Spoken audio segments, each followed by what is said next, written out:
We struggled with that a little bit. Could I ask Bianca Smith, are you legal counsel's office? Yes, I'm here. Hi, just checking. Okay, hi. Um, okay, so roll call, called order, status of meeting minutes. Those are really quite behind. There are no meetings to approve at this point in time. I've been not told of any public participation. Is anybody aware of any public participation that needs to be acknowledged? Okay, city council update. I don't see Karma here. It is obviously primary day. I hope you all had a chance to go out and vote. I want to tell you, I Ward 1, I was first in line, woohoo, before I ventured into DC for the day. So I hope there's good turnout, notwithstanding this evening rain. Interestingly enough, Ward 1 is really quite active. What were there, 5 candidates for the primary for the alderperson in Ward 1, which was sort of interesting.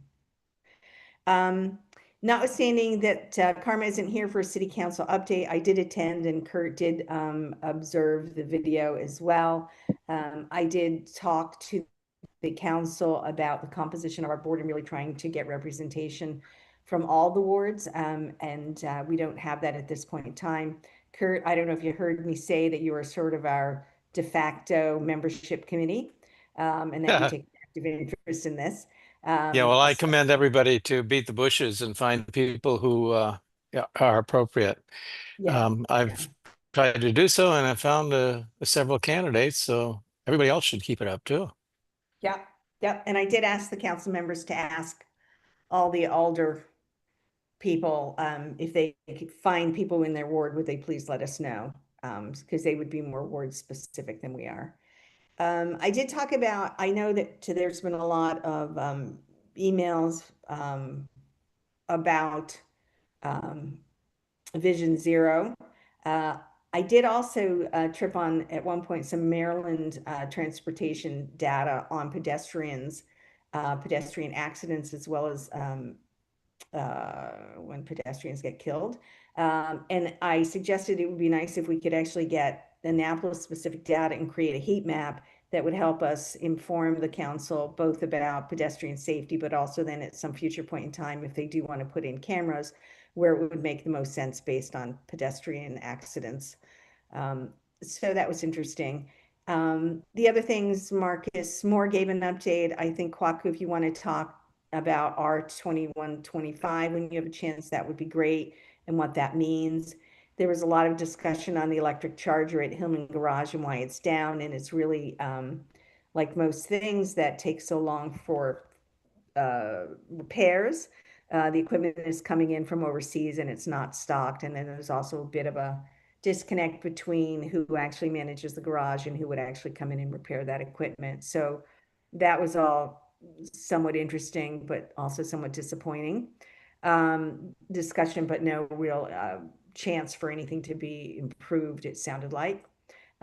They did talk about scooters. Marcus talked about scooters as well. And Kwaku, I don't know if you want to touch on this as well, but Bird is exiting Annapolis. And so there is some discussion of what we were going to do to replace that, hopefully with a scooter bike mix.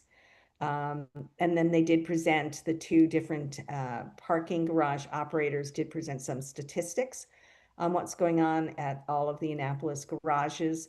And interestingly enough, while they presented statistics on sort of number of parking people and hours and all that sort of stuff, there was absolutely nothing in the presentations that talked about value or dollars or income or ways to improve income to the city. And I don't know if that's if they weren't tasked with that, but certainly it just didn't come up. So I thought that was interesting.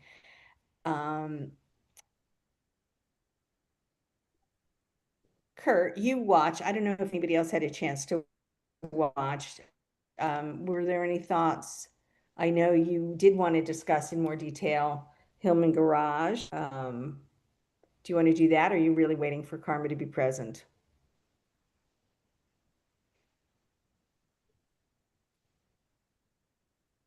Is Kurt talking? You're on, your mic is not on. Minor detail. Yes, there we go.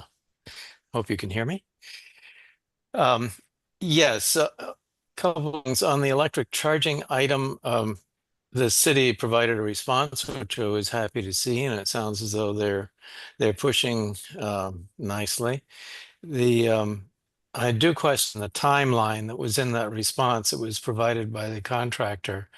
My own observations indicate that the chargers were out for longer periods of time than they reported their having been out of time, but that's a minor matter. What counts is that they fix it. They did fix one of them, so there's now only one dead thing.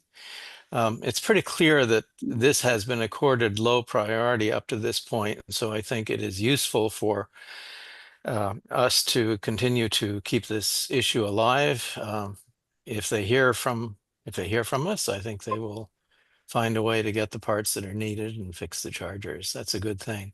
An important part of electric vehicle adoption rates is the perceived reliability of charging stations. And to the extent that the public perceives that as a point of unreliability, adoption rates are going to suffer. And so I think it's just a good idea to keep these things going. I do have a couple of remarks on the Hillman garage, which you may have seen. It's been a chronic thing, and the response always is that it's out of the city's hands because of the nature of the contract between the Resilience Authority and the operators of the garage. The city itself has something of a hands-off position in this. That may be true, but I'm also optimistic that we can find a way of solving the essential problem. And the essential problem is that people find the use of Hillman Garage difficult, unpredictable, and unfair with these $50 fines. Recent legislation, I understand, has reduced the level of that fine, but the mechanism of being fined if you guess wrong at the amount of time you're going to be parked there remains, and it's going to continue to generate ill will for the city from people who park there, and people will stay away. Once stung, they will tend to stay away. So I think the thing to do for us to do is to continue to press the city to do whatever it takes to change management in such a way that when the license plate reads the license plate reader entering the garage, the clock starts. When they leave, the clock stops, and the credit card gets billed simply for the amount of time the car was in the garage. So I guess that's all I need to say about that. And I have a bicycle thing later, but that's later on your agenda. Kurt, are you talking about the charging stations in the Hillman garage that are Yes, broken? indeed. Yes. Well, I was there 2 days ago. There are 6 charging stations there, including one that's for handicapped, and all of them were working. Well, I was there yesterday, and one of the fast chargers, the big boxes on the right, is not working. It's got a big out of order sign on it. And I know that hasn't been working for about 3 months. Anyway, you're talking about the ones down in the basement of the Hillman garage, right? Yeah, When there you are come two in- types. Pardon? Yes. There are a number of level 2 chargers that are sort of on the left-hand side Yes. as you look at the chargers. And there are a Yes. number of level 3 chargers on the right-hand side. And it's the level 3 chargers that have been suffering reliability problems. Okay. Well, like I said, when I was there were 6 of them, including a handicap position on the not the level 3, but on the level 2, and all of them were working. So the biggest problem I had was nobody knows where they are because there's no signs that say EV chargers this way because they're around the corner. And the second problem that I have is the fact that, well, not the problem, but I think that many people that park there monthly have electric cars, and as soon as they pull in, they go over and charge. Bob, on what day did you find them all working? This was on Monday. I see. That's yesterday. No, was it Monday? Let's see. Well, no, it was, I think it was Saturday. Saturday, I found them all Yeah. working. Yep. Well, In yesterday fact, one was dead all again. of them were busy. Five of them were busy except one. Yeah. Okay. So anyway, so I don't know who's fixing them or they're not being fixed or whatever, but I was surprised to see that many of them working. And in fact, five of them were in use. Good. Tara, you're muted. Yeah, I was just thinking, I remember when they were putting that in and thinking how foolish it was to put in so few electric charging stations, or at least not run the conduit to put in more.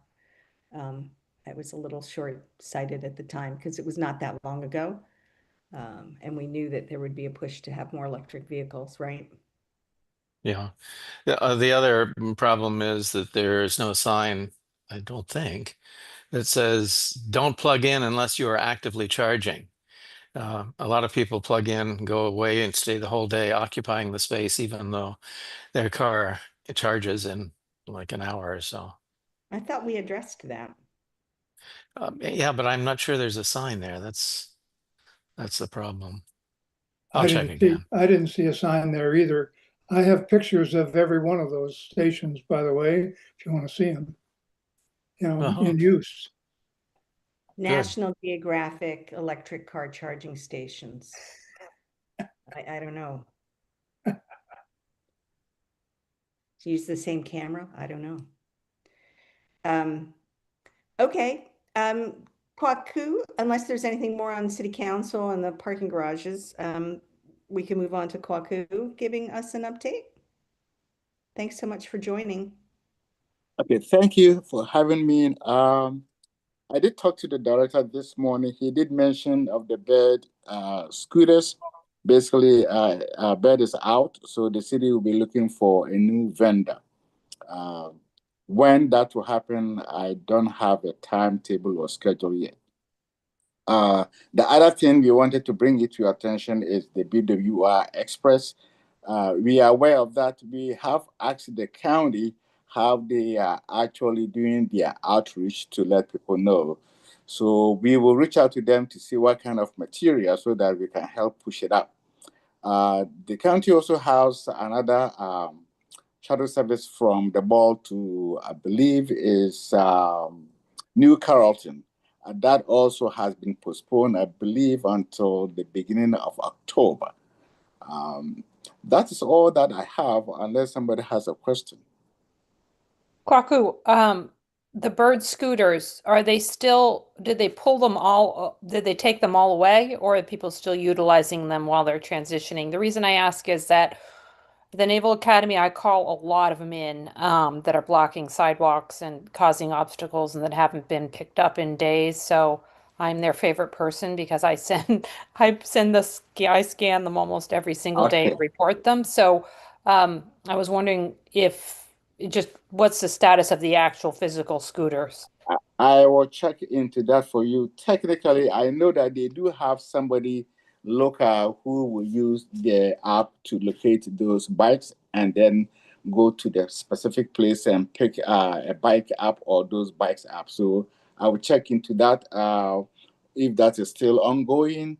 The other problem will be that some people who will take the scooter will rip the GIS component so that you cannot see it on the app. And unless somebody basically call that, okay, this is here, come and get it, there is no way for the person to use the tracking app to locate the scooter and then pick it up. So I will check in for you, and I will, whatever response I get, I will share it with the chairperson who can circulate it to the board members.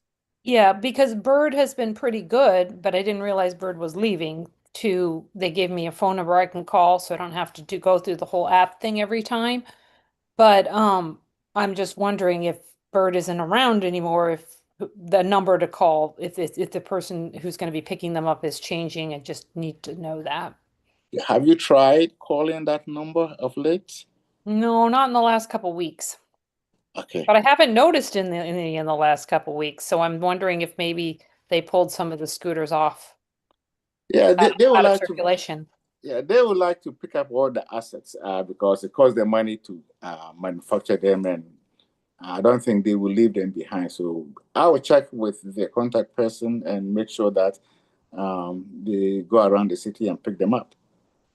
Okay, and then if a new vendor comes in, we worked with them to have the sort of the zones where the scooters weren't allowed on federal property, so we wouldn't kind of need to reestablish those zones. Certainly. The new Yeah. company. Yeah. Thank you. Thank you, Focus. I have no new business. Kurt, is yours new business or legislation update?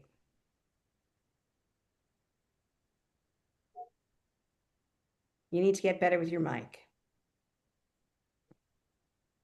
Chronic problem, sorry. This is just an update on an item that we've been talking about for years, and I'm happy to say it's over. We don't have to talk about it anymore. We proposed that the law be flipped in Annapolis with respect to permitting bicycles on sidewalks. The old law was they're forbidden unless allowed. And Annapolis turned that around. The county liked what we did so much, they did the same thing. But the state had a provision in the state ordinance which kept it that way. And so we tried in several successive years to get this thing flipped so that we would all be the same. And in fact, local legislation would no longer be necessary because it would be, the permission would exist on a statewide basis unless revoked locally. I'm happy to say the bill finally was considered by the Senate, passed unanimously in the House of Delegates, signed by the governor, and is law. It takes effect on October 1, so in just a couple of weeks, that law will be implemented. And unless somebody posts a sign saying you can't ride a bicycle on a sidewalk, you can. So that's an accomplishment. So that's all I had. A happy update. Thank you, Kurt. Congrats. Will we be asking our city to now remove that legal language? Or- Well, I don't think it's necessary myself. It may be redundant, but I don't know. I have to consider that in more detail. Thank you. Activity reports or anything, topics going around the table. By the way, I liked your going around the table, Kurt, but I've been fed this new agenda format, so that's what's driving the way it looks. Oh, actually, we still have around the table. I'm sorry. We skipped over new business. There was nothing. Activity report by Kurt on legislative update is done, and we are now on agenda item 8, which is around the table. And I'm just going to go in order of the way I see people on the screen. So it's Zoe followed by Beth is the current lineup. Zoe? So good evening, everyone. Good to see you all on this rainy day. The only update, well, I have two updates. I'm going to give one to Robert Madden here because I know he's going to ask me about the perimeter wall project. So we did meet with our contractor this week, and they are committed to progressing as fast as they can to get the phase 1 completed so we can reopen that parking on that's Wagner, right? The first block. I get confused between Wagner and Hanover, whatever, the phase 1, where we've taken the off-street parking. We got a commitment from the contractor that by this fall, so in the next couple months, we'd be able to get that parking reopened. And we really stress the urgency in sticking to that timeline to return that parking. So I know they've had some struggles, we're delayed, but we met with them this week and are really, really urging them to move forward and get that parking returned. The second update I have is on the bicycle pedestrian safety project that the county, the city, the state, we're all working on along King George Street and Route 450. It was unanimously selected by the stakeholder work group to move forward. We've been looking at 2 design alternatives, and it was selected to do a shared use path ranging between 8 to 10 feet, depending on a specific stretch of roadway in there. So we'll be making both sidewalk upgrades that are ADA compliant on one side of the roadway, and then on the other side would be a shared use path. So more to come on that. There's been a slight delay. The state needed to go back and get some additional funding to add to the contract due to some changes in the design that carried a little bit more value. So, but I just wanted to let everybody know that project is moving forward. And hopefully we could get a presentation from State Highways as it continues to advance. So those are the only updates I have. Zoe, this is Taylor. Okay, so it would come down 450 and then turn left on King George. Would that shared use go the full way down toward the city dock? No, it would stop right before the College Creek Bridge on our Okay. side.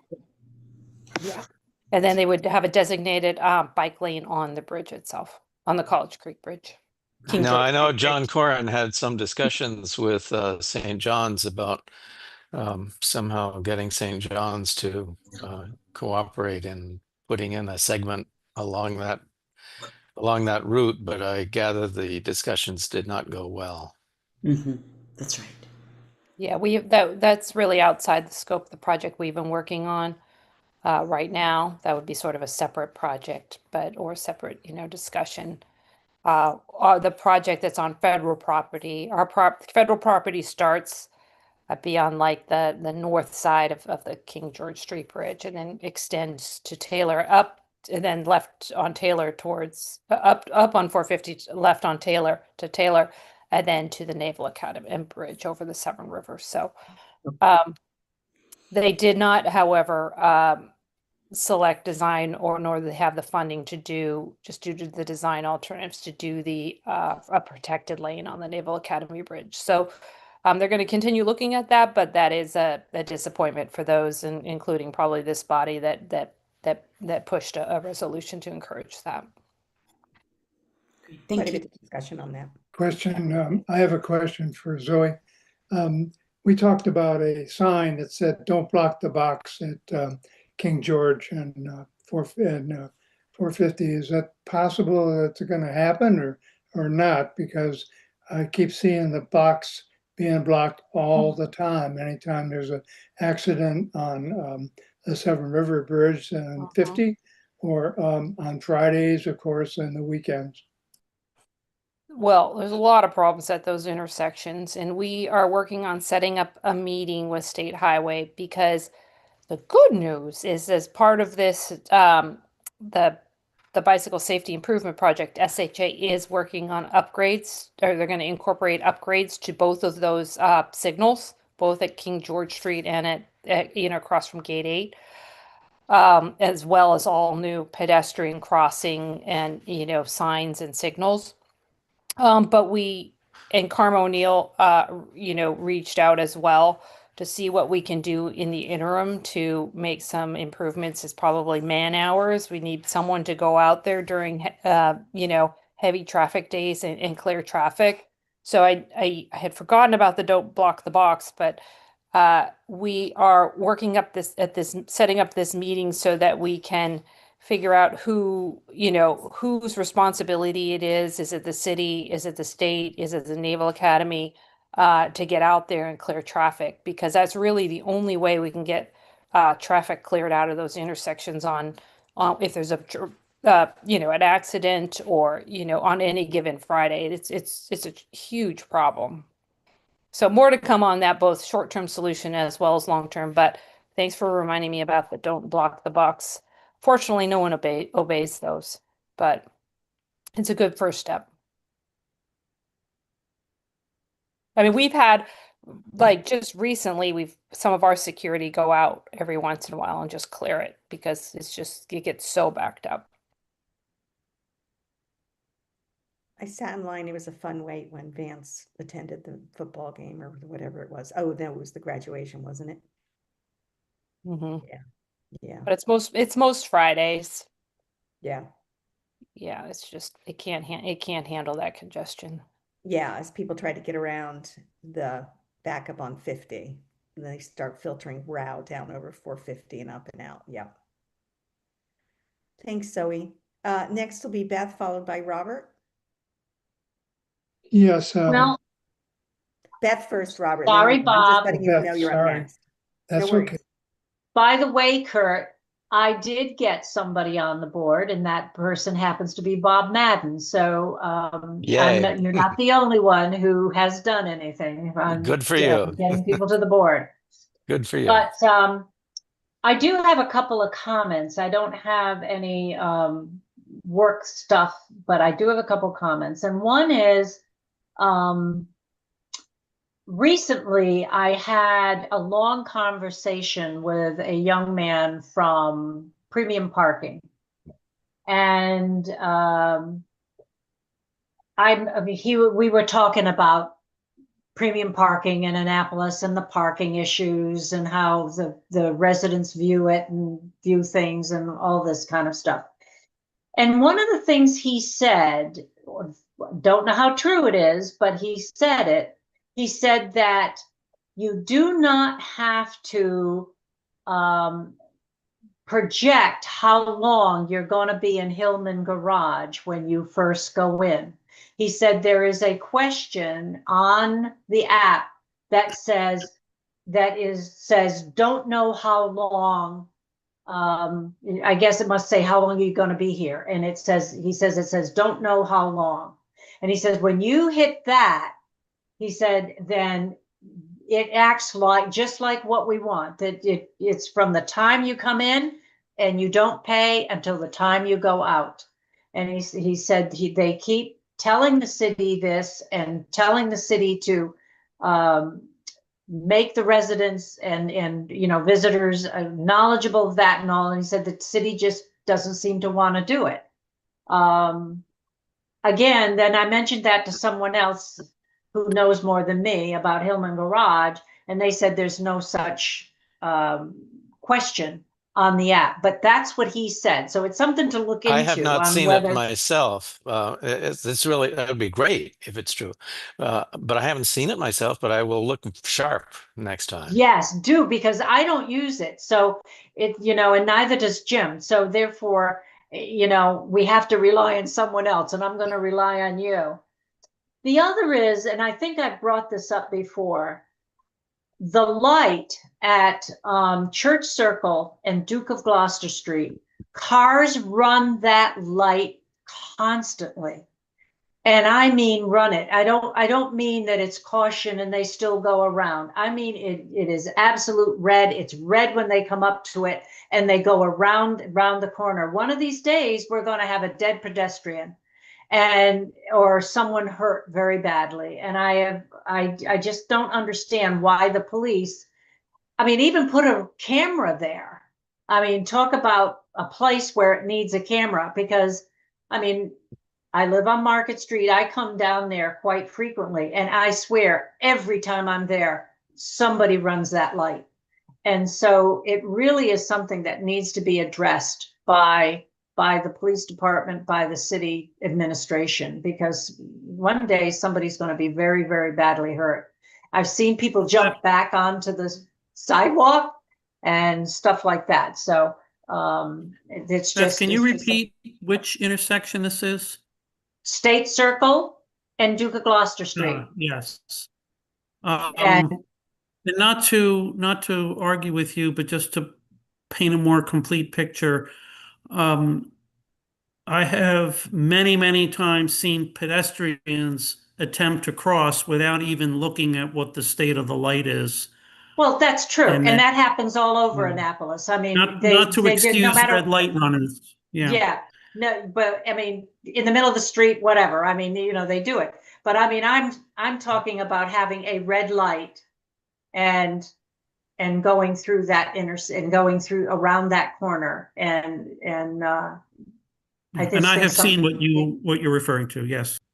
Yeah, that's it. That's all I got. Beth, I Yes. just pulled up the Premier Parking app, and if you go to parking rates at the top of the page in little yellow font, which I've never noticed since you said that, it says "not sure how long?" ? Pay as you go. So it is on there. But it's not. It's really easy to miss because Yes. if now that you said it, I've never seen it because you go to parking rates. It says 1 hour, 2 hour, 3 hour, and your eyes aren't drawn to the top of the page. But it is there in yellow font. Maybe the city should get them to make it much bolder or in a better place or something. But They were again, not lying. They were not lying to you. yeah, he swore to God it was there. And It is. Well, thank you. Thank you. Live and learn. Yeah. Kwaku, you have your Yeah, hand I up for the question was as well? going to ask Vinod to check into that. It could be very recent though, because this is the first time we have heard about it. But I think the bigger question is that, is it necessary that if you miss it, you have to be hit with a $50 penalty? I mean, that's the key question. Well, that's why if that needs to be more prominent so that people don't get that $50 fine, because it's keeping people away and it's making people say, I'm not going back to Annapolis. I mean, it's not a friendly city for me, you know?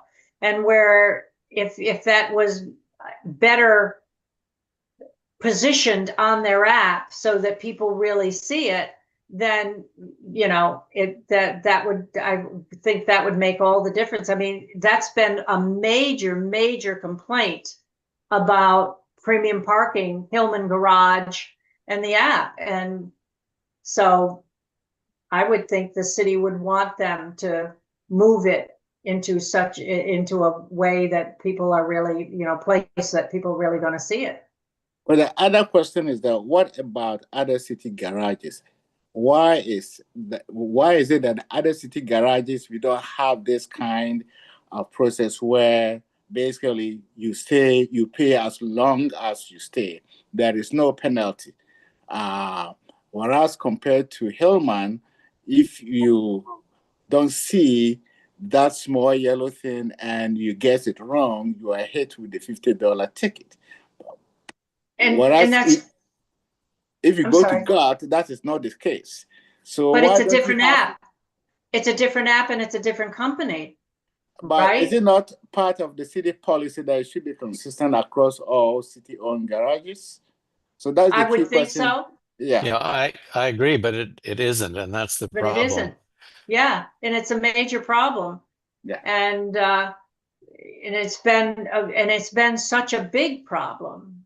And so I would think that the city would talk to Premium Parking about making that question in the app much more visible in a place where someone's really going to see it.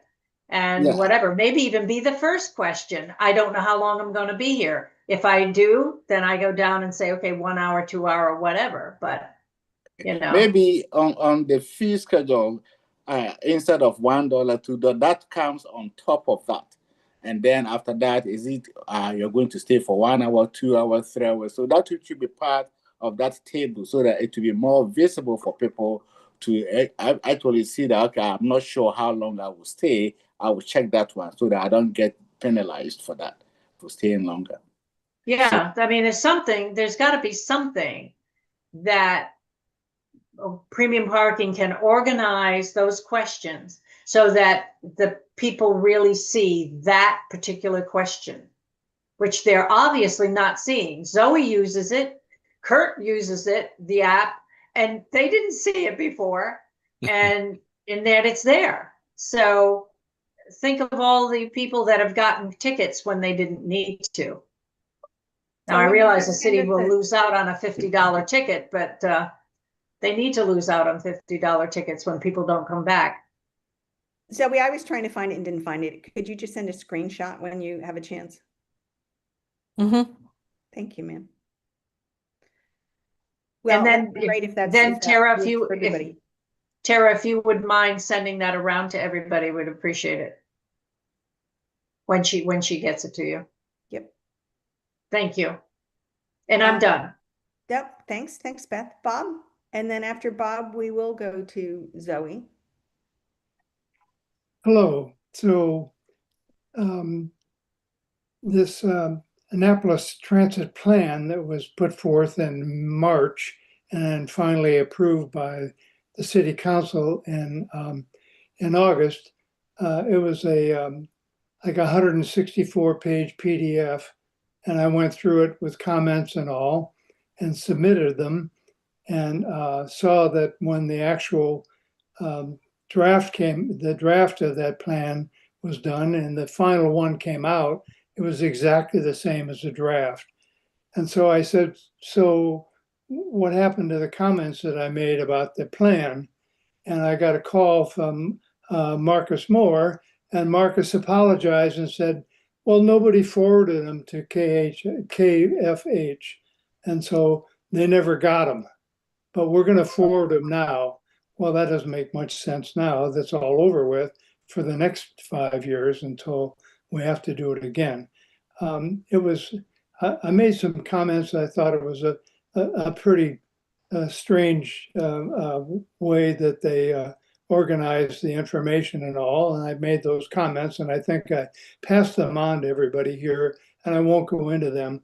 But what was really interesting for that draft and final thing that KFH put out, the people in Rockville that were hired to do it, was this, and it was right at the end, and I'm going to read it.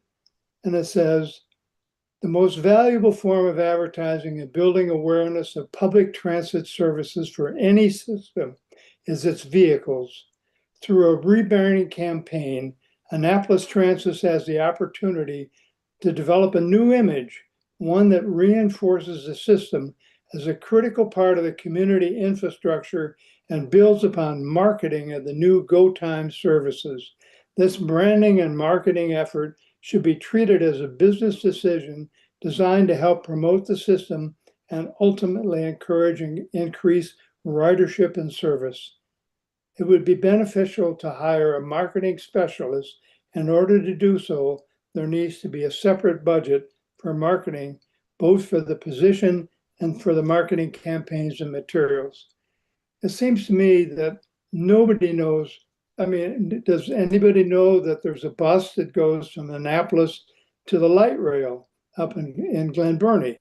Beth pointed out that nobody knows that there's a bus that goes to BWI, by the way, which was passed by the Anne Arundel County Council in 2024, that they wanted to put that up and make that happen. Nobody knows about the GO system. They don't know about any of these things. And so I would think that if a couple of us at the Annapolis Transportation Board put together a plan for the county, for the city, to put this into the budget in 2026, which is quite a ways away, we can do it. It would really be helpful, because then everybody would know how this works, and the buses would be rebranded and repositioned. I have, let me I react to your comments, because I was the project manager and I did not receive your comments. All the comments that I received, I formulated them, and then I will forward it to KFH. The other thing is that KFH actually just put the information together. The content or the substance of the plan actually was the effort of the advisory group and staff who actually provided the data. So sorry, I missed it. I never got that one. Well, here's the thing, Kerry. I knew that it was up in front of the council and they were going to vote on it. And so I asked Tara, and she said she thought it went to Rhonda Pendel Charles. And so I went to Rhonda Pendel Charles, and she said, oh, I think it went to the head of the transportation committee, and that was Karma. And so I went to Karma. Nobody, I mean, they all had it, but nobody knew what they were supposed to do with it. They didn't even know it was supposed to go to you. So if you have a complaint, you need to talk to those people. I did the best I could, let me tell you. Yep, because the project website, it had my name and my contact information. The other thing about the marketing, actually, is one thing that we did advocate for, because the department used to have a marketing position until 2011 that was eliminated from the budget. So the idea is that if council approve the plan with that kind of recommendation, it would be much easier to actually make a budget request to fund the position and also ask for material. So we plan to act on that recommendation, especially promoting the branding of Annapolis Transit. Well, as I pointed out, after all this came down, that it seems that it would be much more advantageous for me to work for a vendor and make some money out of this than work for the transportation board gratis and submit all this stuff. So, you know, I mean, the thing is that there must be a method that this can go forward in a regular way. I mean, as Marcus pointed out, they didn't know who to send it to. The other one more comment, and I will keep quiet. It's a plan at the point of implementation. For instance, if you take any specific idea from the plan to implementation, the actual project detailing may be different, and at that point, we also solicit input to the project implementation plan. So it's never too late. Whenever that we decide to take any of the recommendations for implementation, we actually get at the final more detailed level where we will solicit input before we do implement it. Similar to the Go Time thing. We did solicit input to the Go Time micro transit service. So it's never too late. So it was too late because the city passed the ordinance. The city said, this is what we're going to do. And they said that I can't remember the name of the exact, it was 1525, I think it was.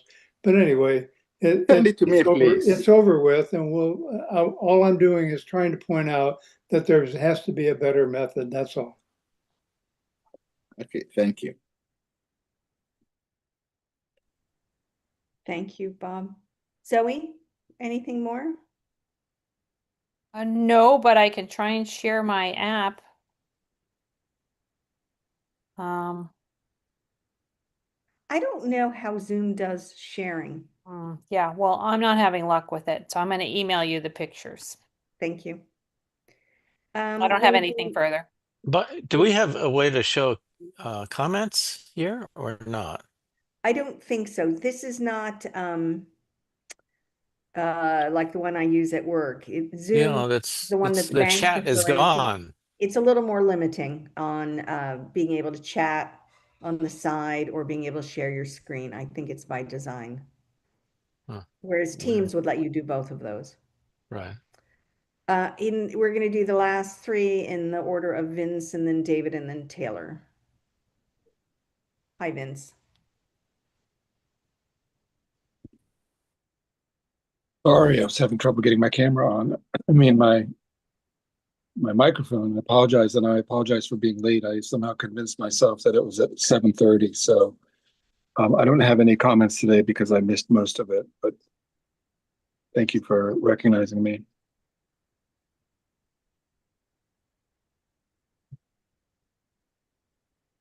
Now I don't have sound. We hear you. Huh? Oh. Can hear you, Vince. Okay, great. So I think Tara's on mute. Tara with the button this time. Thank you, Vince. David? Yes, good evening, everyone. I do have, in my usual habit of bringing to this group important things that are happening at the national level, which potentially can affect us here. But first, I have a personal update for everyone. It is possible that by the end of the year, I will no longer be an Annapolitan. Sadly, the time has come, and we have a contract in place for the sale of our house in Eastport. We are looking to stay in the area, and we probably will not be in Ward 8 because we need a different housing situation. We are looking at some places in the city, but we're looking at some places outside the city as well. And I'll keep everybody informed on that. But the item of national interest that I want to bring to everyone's attention is that our Senator Also Brooks has chosen to co-sponsor a piece of legislation in the Senate. The Republican sponsor is Senator Kramer from North Dakota. The legislation on the surface would seem appealing and rational, but if you dig into the details, there's some red flags. The purpose behind the legislation is to increase the percentage of federal transportation dollars that states can flex, meaning redirect to other purposes than those which Congress appropriated or authorized and appropriated them for. And my concern here is that this may not play out the way that this Senator Also Brooks thinks it might. I have not reached out to the senator or her staff. I haven't, other than viewing parts of the hearing that they held on this. If she believes that this is a way to get money for the Red Line in Baltimore or the Southeast Connector in Prince George's County, I have a feeling it may not work out that way and that she is being played by the highway lobby. Of course, red states will use that flexibility to put more pavement down, and we all know where that pavement ends up. It ends up displacing affordable housing, and it never seems to go near affluent areas. At a time when we have a housing crunch in the country, losing affordable housing is would not on the surface seem to be a desirable thing.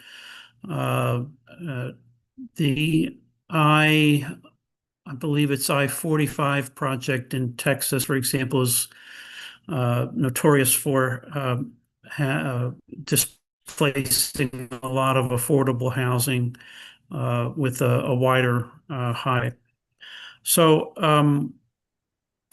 what I'm bringing this up because I would like to encourage everyone to learn about this issue on your own. I will send you links to not only the hearing, but also a detailed critique and explanation of why this might be a bad idea, which was written by a contributor to an organization called Transportation for America.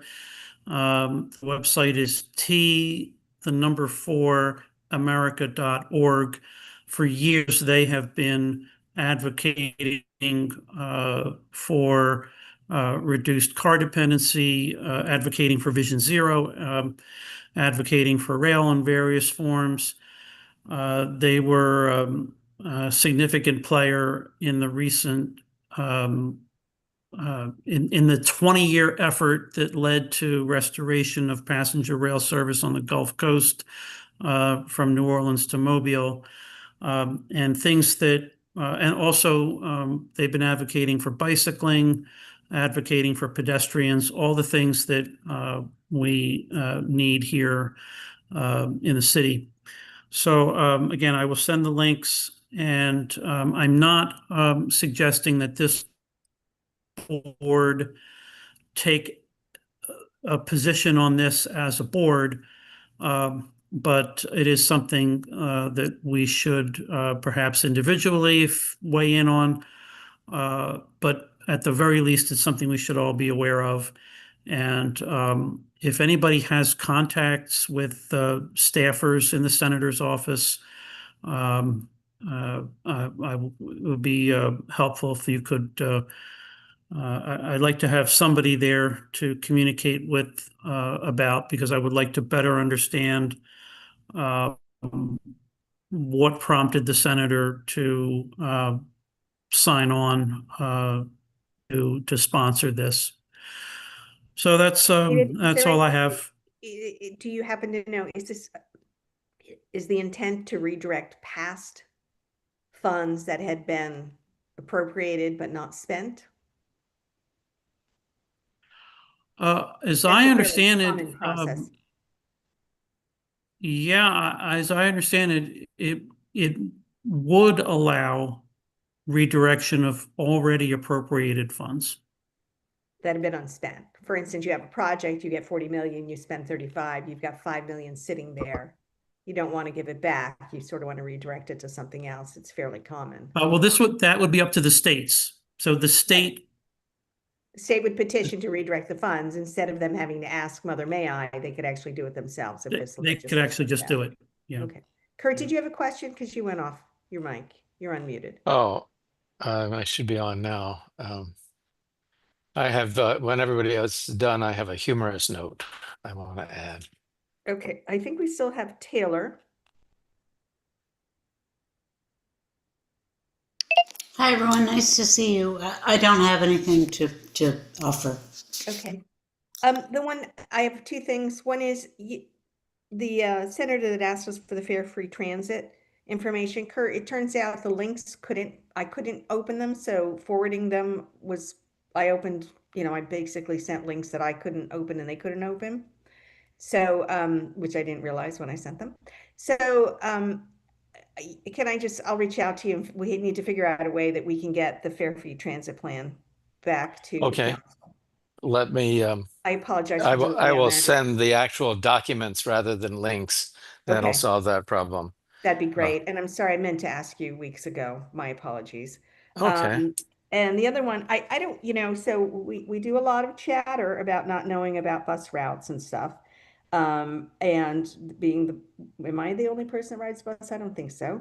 But MDOT has a transit app that actually works quite nicely. And I'll tell you an anecdote. So I was on my 220 bus coming back from DC, and there was a young girl who was from overseas who was coming to visit her mother, and her English was not so great, but okay. But she had the app, and she knew that she could get on this 220 bus and it would get her to Annapolis. And she knew exactly where she had to get off in Annapolis in order to catch a bus called a 70. Now, the rest of us were on this bus. None of us had ever taken the 70. The 70 basically goes from Church Circle and it goes up to 450 and then all the way up Severna Park and around. Thank you, Bob. So, I mean, and it was exactly where she needed to be. And she knew based on the app exactly how much it was going to cost her, where she had to be, where she had to pick it up, what her transfer points were as well. Non-English speaking, and she could figure it out. So if you need any help or you can't find this stuff, for instance, the bus from BWI that gets picked up at Westfield Mall is on this transit app, and you can see all the times that it will leave Westfield Mall, and it starts at 7 a.m. and it ends at 7 p.m. it looks like. But this information is available and it's meant to be in one place. And so What is the name of the app? Sure, it's the MDOT Transit app. Would you like me to Okay. send you the link? Oh, sure. Because it doesn't just have buses. It's got Patapsco Light Rail on here. I basically have all lines. It isn't just the bus I take, it's the state shuttle. It's our green line. The brown line should show up. Purple is here, orange. So it's both ours and county. plus it's other light rail lines, plus it's this BWI bus, which does not appear to be, it doesn't seem to have a name or a route number. It just is BWI bus. But it's all here. You can set your home and you can set your work location or your favorite locations, and so it'll pick up on that as well.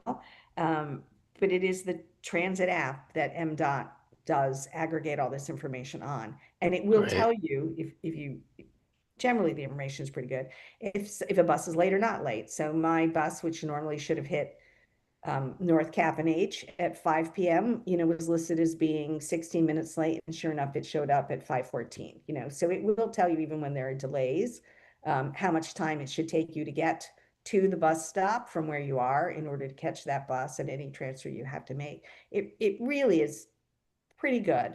And Beth, you probably hit the nail on the head.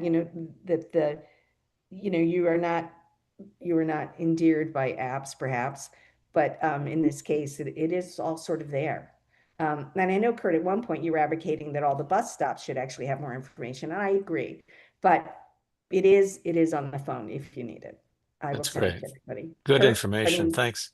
You bet. Yeah, well, Beth? could you send that that app information to all of us, please? Yeah, Because Zoe, it- when we send around Zoe's photo on the Hillman Garage app up, and I can send you this app as well, and you guys will. Okay, that would really help, because it's partly what I need to do. And then what we need to do is to publicize that app, because like you said, a few people know about it, but most people don't. It's not on the city website, and I'm sure that it doesn't include several other things that the city has, and they can include, as long as we can see that app and know what pieces of information that the city has with their buses that can be on there. You said they got the brown and the green and all, but I'm sure that a couple of things it doesn't have. Yeah, I think you need to think about things like that on a bigger level, right? This is MDOT, right? So you need to go to the MDOT website if you really want to understand the holistic transportation, county, city, and state. Yeah, Beth? but the people in the city need to know about this. That's my point. Thanks. And that's mine too. Sometimes in sales, one of the things that you learn if you're in sales or marketing is that you have to force feed the public. It doesn't come naturally. And even if they're wanting to know about something, how to find it is not necessarily a natural thing. So you have to put it out there where they're going to be looking for it. And so that's why this information could be on, like Bob says, on the city website. It could even be on it could even be on the buses.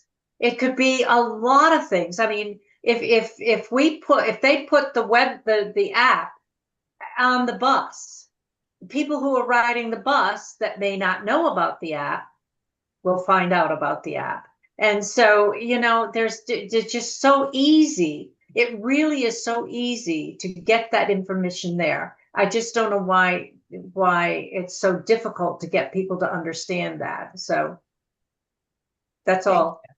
Thank you both. Kurt? Yes, just a humorous note. On the bicycle on sidewalk bill, it had unanimous support in the end in both houses of the legislature. But early on, when we were trying to get this through committee, there were some fears that if there was going to be any opposition, it was likely to come from Republicans on the Eastern Shore. Well, we were surprised. There was a member of the relevant committee in the House, Jay Jacobs, who had a memory jogged by this whole thing. When he was 8 years old, he was accosted by a policeman on the Eastern Shore who said, "It's illegal to ride this bicycle. I am confiscating it from you." So burned in his brain was his memory as an 8-year-old of having had his bicycle confiscated for riding on a bicycle. And he not only supported the bill, but the bill in the end was named for him. It's called Jay's Law now, officially in the record of the legislature. Thank you, Kurt. All right, I think that's a wrap on that fun note. Thanks, everybody. Thanks for accommodating the Tuesday change. Thanks for showing up when it's primary night. Although in this rain, who wants to go out and vote? I thank God I did it early. And I look forward to talking to you all next month. Bye-bye. Everybody. Thanks, everyone. Have a good month.